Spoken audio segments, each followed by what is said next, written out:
Una buena mañana tengan todos. El Comité de Relaciones Exteriores del Senado de Estados Unidos es el escenario de una audiencia especial sobre la crisis en Venezuela. Vamos de inmediato a escuchar las declaraciones del senador republicano Marco Rubio. De los abusos a los derechos humanos porque puede dañar el proceso en Venezuela. Bueno, nosotros hemos sancionado a los que violan derechos humanos en Rusia. ¿Por qué lo que sucede en Rusia es más importante que lo que pasa en Venezuela? Hemos sancionado a los responsables por cometer abusos a los derechos humanos personal e individualmente. Tenemos sus nombres. No son increíblemente difíciles de encontrar. Ellos incluso se burlan de lo que sucede en Venezuela. Las únicas personas que no les estamos, de hecho, haciendo nada es aquellos que vienen a Miami para gastar su dinero y sus fines de semana en Florida, en Miami. Usted habla de las distintas acciones a nivel global. De hecho, recuerden ustedes lo que sucedió con Globovisión, esta cadena independiente que de una u otra forma empezó a ser controlada, ahora se ha convertido en un instituto de propaganda del chavismo. ¿Sabe usted dónde viven ellos? Viven en Miami. Ellos son dueños de una mansión de miles de millones de dólares en un barrio exclusivo en Miami. Ellos, de hecho, manejan sus autos lujosos y se burlan de nosotros porque ellos saben que pueden seguir saliéndose con la suya. Entonces yo lo que estoy pidiendo ahora mismo es, déjenme preguntarles esto. ¿Quién en la oposición en Venezuela les ha preguntado a ustedes no imponer sanciones en contra de los que violan derechos humanos porque puede dañar un diálogo? ¿Quién les ha pedido no hacer eso? ¿Quién les está pidiendo no imponer esas sanciones en contra de los violadores de los derechos humanos entre los opositores de Venezuela? Senadora, de hecho, no quiero darle nombres individuales, miembros de la MUD que están participando en el diálogo han discutido. Entonces, hábleme de lo siguiente. ¿No está cómoda diciendo de los nombres? Entonces, ¿se preocupa usted por la seguridad? ¿Qué tipo de diálogo es ese entonces? Cuando usted no puede hablar directamente de lo que sucede allí. Es un diálogo incluso hasta falso. Entonces es la política de los Estados Unidos que nosotros vamos a mirar en tanto que este diálogo sea de una u otra forma exitoso. Vamos a olvidar entonces los abusos a los derechos humanos. Entonces ese es el mensaje que queremos enviar. ¿Qué vamos a hacer entonces? Mire, yo creo que nosotros hemos dicho ya que nosotros vamos a hablar directamente, vamos a hacer declaraciones, pero lo que nosotros vamos a considerar también es la implementación de sanciones como una forma de una u otra seguir considerando estas opciones de las sanciones cuando las usemos para cuando sea empleado. Entonces, ¿usted considera que el tiempo realmente es importante cuando se están cometiendo abusos a los derechos humanos? ¿El tiempo es esencial? Mire, lo que estamos hablando es de implementar una respuesta con tiempo apropiado cuando, de una u otra forma, deme entonces un ejemplo cuando nosotros nos hemos retrasado por una condena de los abusos de los derechos humanos cuando el tiempo no sea esencial. Deme un ejemplo cuando Estados Unidos ha dicho, bueno, usted ha cometido violaciones a los derechos humanos, pero no lo vamos a sancionar porque nosotros estamos esperando que algo más esté pasando. Deme un ejemplo cuando hayamos hecho algo. Señor Malinowski, deme un ejemplo. Señor Malinowski, deme un ejemplo. Nosotros hemos aplicado sanciones, de hecho, de una forma efectiva en el tiempo y todavía hay violaciones de los derechos humanos que sucedieron en Burma en su momento y hay un proceso democrático allí que es un proceso de diálogo y en consulta con la oposición de esa nación. Nosotros ya no hemos continuado imponiendo sanciones particulares durante los últimos años, pero estamos listos haciendo. Entonces, ¿por qué el diálogo fue diferente en esa circunstancia en Burma? ¿Cuál fue una de las cosas que llevó al diálogo a que fuera exitoso en ese momento? Como yo lo dijo, las sanciones en ese momento fueron importantes. Teníamos una oposición que de hecho dejaba muy claro que en ese punto, en ese momento de la historia era importante, útil el hecho de que Estados Unidos implementara sanciones. Mire, este no es un tema solo de Estados Unidos y de Venezuela, sino que el pueblo de Venezuela tiene que decidir lo que debe pasar en la nación y nuestro objetivo de los Estados Unidos no es cambiar el gobierno o las autoridades de Venezuela. Esa no nos corresponde a nosotros. Ese es el pueblo de Venezuela el que debe decidir. O lo que estamos decidiendo es que hay individuos que se benefician grandiosamente de la economía de los Estados Unidos, se benefician de lo que hacen en este país con nuestros bancos, nuestras escuelas, nuestros negocios. Ellos invierten con impunidad fuera del país. Estas personas también, de hecho, sucede que son violadores de los derechos humanos o son asociados de los violadores de los derechos humanos y lo que estamos diciendo es que deben ser sancionados por lo que hicieron y no se trata de cambiar el gobierno en Venezuela. Eso lo debe decidir el pueblo de Venezuela. Esto se trata de castigar a los individuos que son responsables por las violaciones a los derechos humanos y yo tal vez me doy cuenta de que el punto aquí, señor Malinowski, yo sé su reputación. La primera vez que nosotros nos conocimos fue en una prisión en Libia. Uno de nosotros, de hecho, llegó allí. No es que estuviéramos en la prisión, solo nos conocimos allí. Eso es a lo que usted ha dedicado su vida. Yo sé que usted está aquí no para argumentar que deberíamos darle la espalda a estos abusos, ni tampoco sobre el tiempo. Mire, las sanciones tienen dos propósitos en una situación como esta. Uno es el asumir las responsabilidades, y hay momentos en el que hemos impuesto sanciones contra de las personas que han hecho cosas horribles porque han hecho cosas horribles y porque es la única cosa que nosotros podemos hacer para garantizar que ellos paguen un precio por lo que han hecho. Hay otros momentos al mismo tiempo cuando nosotros imponemos sanciones y nosotros determinamos el tiempo de la imposición de las sanciones porque pensamos que hay un chance para hacer el tipo de progreso político que va a finalizar esas violaciones de los derechos humanos. Pero en un país como Corea del Norte, para darle a usted un ejemplo, hay muchísimas tendencias, pero yo veo allí algún progreso político que evite que las personas vayan a los campos de concentración. En situaciones como esas, las sanciones lo que hacen es subrayar la necesidad de que haya responsabilidades. En Rusia, por ejemplo, no hay diálogo. Bueno, yo entiendo su posición, pero mire, Estados Unidos entonces no puede darle la espalda al pueblo de Venezuela y a aquellos que están sufriendo en manos de estos brutales opresores.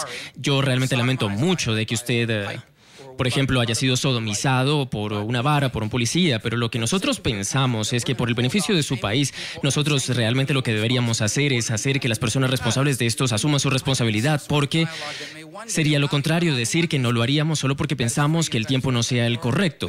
Piense además asimismo otras situaciones complementarias. Técnicamente lo que estamos viendo allí es que el tiempo no es un rol aquí. Esta no puede ser nuestra política. ¿Por qué los Estados Unidos realmente no puede ponerse en una posición diferente? Estados Unidos no puede ponerse en esta posición. No entiendo por qué nuestra política exterior debe ser desviada de esta manera. No estamos haciendo un llamado para un embargo de petróleo o algo así. Lo que estamos pidiendo es la identificación de los violadores de los derechos humanos en Venezuela, nombrarlos uno por uno y sancionarlos por lo que han hecho. Yo realmente no comprendo por qué nosotros podemos sentarnos aquí y decir que el tiempo ahora no es el apropiado. No entiendo por qué de una u otra forma debemos decir que el tiempo en el futuro debe ser diferente, sino que deberíamos hacerlo por el contrario ahora, porque si las autoridades de Venezuela entonces hacen algo en las próximas semanas, tal vez las sanciones no vengan. No entiendo por qué esta política exterior debería ser así.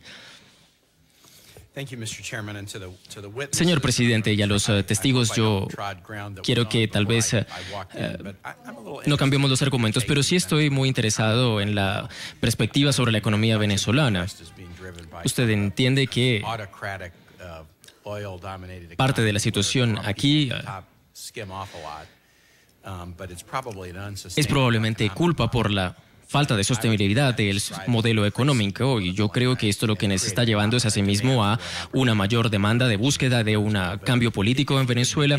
Si usted puede empezar hablando sobre el estado de la economía en lo que ha sucedido hasta el momento, por favor.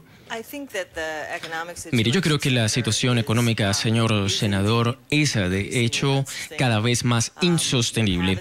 Usted tiene una situación, de hecho, las últimas figuras o cifras de inflación son superiores al 50% y siguen escalando. Es una de las más altas del mundo, en un mundo donde la inflación, de hecho, ya es muy baja, ¿de acuerdo? Sí, así es cierto. Y nosotros tenemos así un registro de un aumento del salario mínimo en la nación, pero que posiblemente no puede mantener el ritmo de la creciente inflación en la nación y no puede satisfacer las necesidades de los venezolanos. Pero más allá tenemos una situación en la que los venezolanos no pueden encontrar productos básicos. Una nación con tal vez una de las reservas petroleras más grandes del mundo, si no las más grandes, no pueden encontrar productos básicos aun cuando tengan el dinero para conseguirlos. Entonces, usted también tiene allí una situación en la que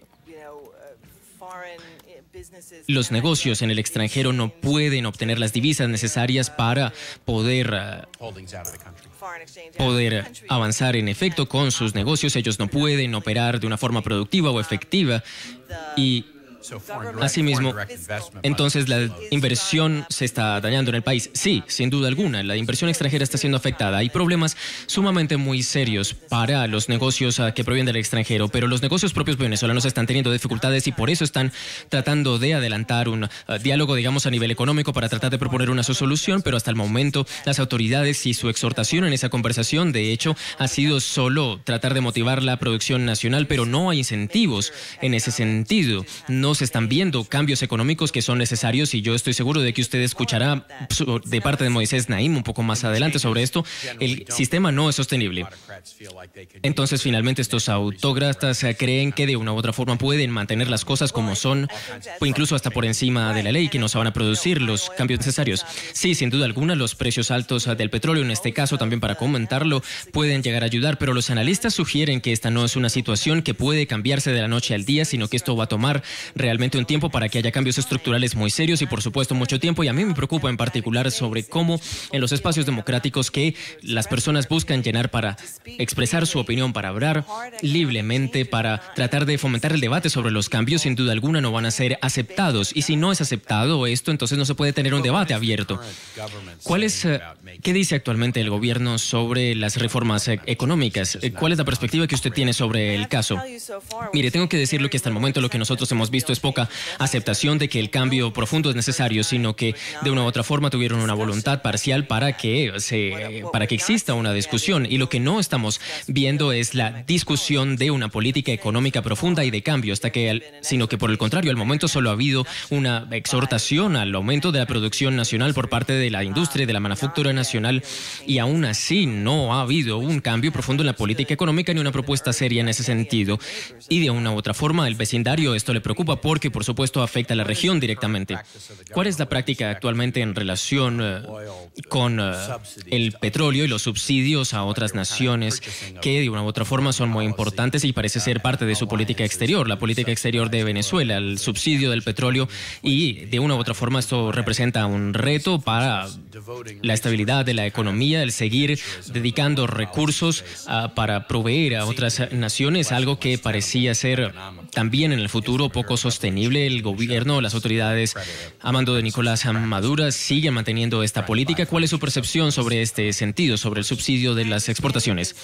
Mi entendimiento es que esta es una parte fundamental de la política de Venezuela. Petrocaribe continúa, aunque es difícil sostener a nivel económico. Ha sido cortado de una u otra forma, ha habido reducciones en la cantidad de petróleo que algunos países están recibiendo bajo Petrocaribe. Había una reducción en la generosidad de los términos sobre los cuales se están firmando nuevos acuerdos. Algunos países, por ejemplo, han escogido ya no firmar estos acuerdos a raíz de esta decisión, pero continúa en la mayoría de estos casos. Y claramente esto pone, por supuesto, un yugo sobre el gobierno para ver cómo va a continuar con este tipo de asociaciones. Mire, aquí hay una pregunta que tal vez no sea fácil de responder, pero le puede dar o me puede dar una orientación, tal vez. El malestar social en Venezuela, motivado primariamente por la resistencia que exista a un gobierno autocrático y el abuso a los derechos humanos, o motivada principalmente por el malestar de lo que sucede en la nación a nivel económico, porque las personas no tienen las oportunidades económicas. Deme una percepción sobre eso. Mi respuesta es, por supuesto, ambos son lo que suceden, y desafortunadamente estas dos posiciones son justamente lo que está llevando un ciclo vicioso. Yo creo, de hecho, para complementar la perspectiva entre estas dos, las personas protestan cuando sienten que las condiciones económicas que están sufriendo son en parte el resultado de no tener una representación y no tener alguien que asuma la responsabilidad ni la transparencia, sino que cuando sienten que hay un costo político por el sufrimiento económico. Entonces, hay un prospecto político y hay un movimiento en el liderazgo que no está tomando los aspectos necesarios para hacer los cambios económicos, para cambiar la situación económica. ¿Eso usted considera que va a seguir continuando? ¿Va a ser esta la posición? Sí, en efecto, y no hay espacio político tampoco. Ninguna de las instituciones les da espacio a la oposición para representarse. Mire, cuando las elecciones se llevaron a cabo, Maduro ganó a la oposición. Yo creo que hubo un campo que, por supuesto, dejó espacio a la duda. De una u otra forma, esto fue un espacio de debate. Y la situación actualmente tiene una dimensión tal que se teme el colapso y se piensa que sería mejor para las personas si de hecho pudieran implementar un cambio, o si se implementaran los cambios en las políticas económicas llegarían a evitar el colapso. O también asimismo está el debate sobre qué pasaría cuando se busca que alguien genere un espacio para el colapso. Tengo, por supuesto, distintos argumentos para formar una propia opinión, pero por supuesto lo que hemos visto ya de una u otra forma es evidente gracias a lo que hace el gobierno Maduro, pero creo que la situación económica va a seguir empeorándose cada vez más, va a haber una resistencia al cambio, va a haber un intento para seguir utilizando de una u otra forma el lenguaje agresivo para tratar de sustituir el diálogo y el debate sobre una política seria, y eso justamente es lo que va a crear tal vez un momentum diferente por parte de la oposición y en su interior, y tenemos que tratar de buscar qué tipo de políticas en las que nosotros podemos llegar a apoyarlos. De hecho, por supuesto, corresponde solo al pueblo de Venezuela determinar qué va a hacer, y obvio, estos factores económicos son coadyuvantes en este sentido, y por supuesto esto nos puede llevar a motivar distintas estrategias en las que nosotros podemos involucrarnos para de una u otra forma tratar de pavimentar una visión diferente para la economía venezolana. Yo creo que esto nos puede ayudar.